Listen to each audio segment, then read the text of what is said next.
Thank you, Manik, for joining me today. I really appreciate your time. Manik is from Property Buyers Advisory here in Melbourne and works Australia-wide with investors and in certain areas in Melbourne with homeowners. Welcome so much. Thank you, Catherine. Thank you for having me. My pleasure. I wanted to start off with asking you, for buyers that are going through the journey and looking at properties in the market, what's the biggest misconception people have usually when it comes to looking or using a buyer's agent? So, Catherine, I think one of the biggest misconceptions is that buyer's agents are mainly for the wealthy or people who are time poor. In reality, the role is to protect the client from making costly mistakes and helping them buy the right property at the right price at the right location. Yeah. Strategically, that works for them. Yeah. And in a property deal, like the selling agent is representing the seller, but who's representing you and making sure that your interests are taken care of? Yeah, because it can be really difficult for people when it's their first time buying an investment property or buying a property locally here in Melbourne to live in. Oh yes. It's navigating sales agents, other buyers, the process. So when should buyers, whether it's for an investment or just locally for home ownership, where in the process should they look for assistance from a buyer's advocate? From the get-go. Yeah. From day one, essentially, because one costly mistake in property can send you back years, if not decades. Yeah.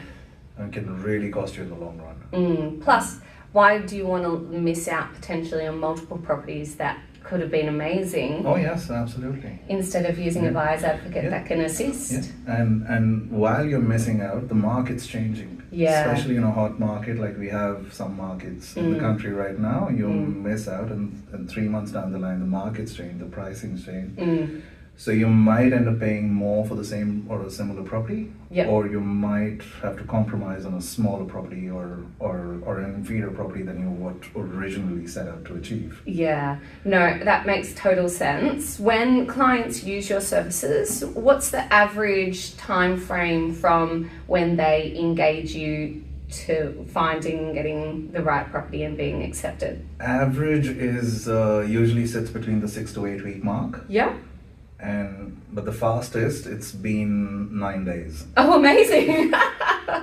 Was that recently or? That was last year. Yeah. And 9 days included all the cooling off periods, all the getting the building and pest inspections done, everything.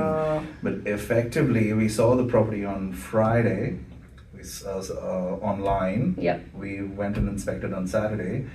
By Tuesday evening, the contracts are signed. Amazing. That's insane. And some people like to move that fast. Yeah.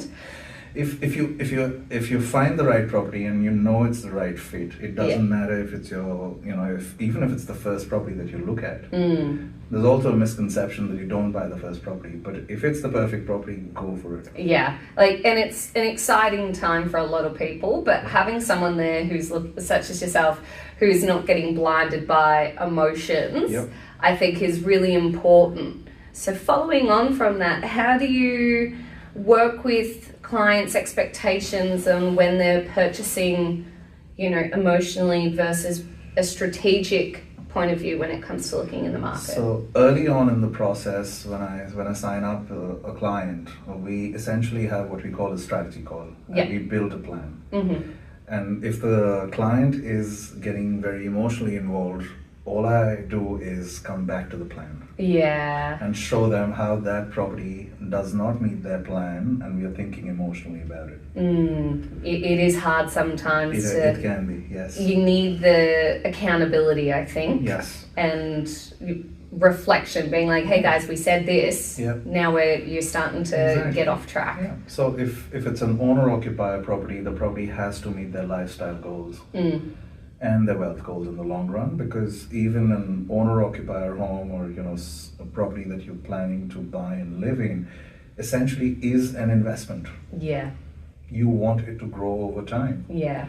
So everything. So that's for us. That's a much bigger ask because we have to make sure that not only meets the client's lifestyle goals, but the wealth goals as well. Yeah. While staying within budget, while staying within reason. There's a lot more, I suppose, when you're looking for homes to live in for clients. Yes. There's a lot more things that you need to tick the box for them. Absolutely. Which suburbs in Melbourne do you specialise in? So I buy Australia-wide when it comes to investments. For homeowners, I usually stick to eastern and southeastern suburbs of Melbourne. Yeah, amazing. Why particularly those areas?